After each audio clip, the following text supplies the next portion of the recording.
नमस्कार। Shri Radhe music class में आप सभी संगीत प्रेमियों का, सभी स्वर साधकों का मैं डॉक्टर यशपाल सिंह राजपूत स्वागत करता हूँ। आज का हमारा टॉपिक है स्वरों की उत्पत्ति कैसे हुई। जी हाँ, आज हम सभी लोग जानेंगे स्वरों की उत्पत्ति के विषय में। हम स्वरों की उत्पत्ति के विषय में जाने उससे पूर्व आइए थोड़ा स्वर की परिभाषा के बारे में भी जान लेते हैं कि स्वर किसे कहते हैं। संगीत उपयोगी मधुर ध्वनि ही स्वर कहलाती है। संगीत उपयोगी मधुर ध्वनि ही स्वर कहलाती है। अब आइए हम जानने का प्रयास करते हैं कि स्वरों की उत्पत्ति कैसे हुई। स्वरों की उत्पत्ति के विषय में संगीत के विद्वानों ने अनेक मत दिए हैं। सभी ने स्वरों की उत्पत्ति के विषय में अपने अपने तरीके से बताने का प्रयास किया है, लेकिन आज मैं आपको बताऊंगा कि संगीत के परम विद्वान पंडित दामोदर जी ने स्वरों की उत्पत्ति के विषय में क्या कहा है।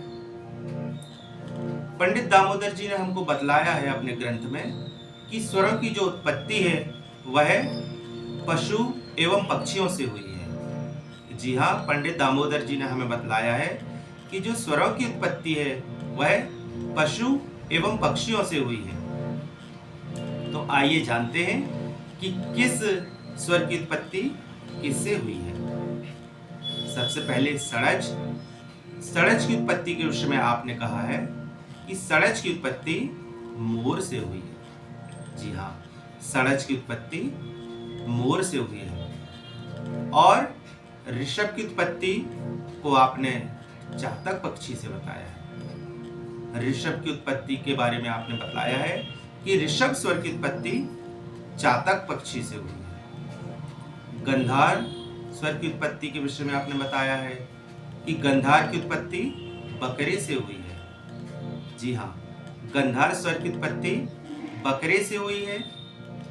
मध्यम के विषय में आपने बताया है कि मध्यम की उत्पत्ति कौवे से हुई है। जी हाँ, मध्यम स्वर की उत्पत्ति कौवे से हुई है। पंचम स्वर के विषय में आपने बतलाया है कि पंचम स्वर की उत्पत्ति कोयल से हुई है। जी हाँ, पंचम स्वर के विषय में आपने बतलाया है कि पंचम स्वर की जो उत्पत्ति है वह कोयल से हुई है। धैवत की उत्पत्ति आपने मेढक से मानी है। और जो निषाद है, निषाद की उत्पत्ति के विषय में आपने बतलाया है कि निषाद की उत्पत्ति हाथी से हुई है। निषाद की उत्पत्ति हाथी से हुई है। इस प्रकार हम सभी लोगों ने आज जाना कि स्वरों की उत्पत्ति किससे हुई। तो स्वरों की उत्पत्ति के विषय में जो विद्वानों के मत है वह अलग अलग है। मैंने आपको आज पंडित दामोदर जी के मत के विषय में बतलाया।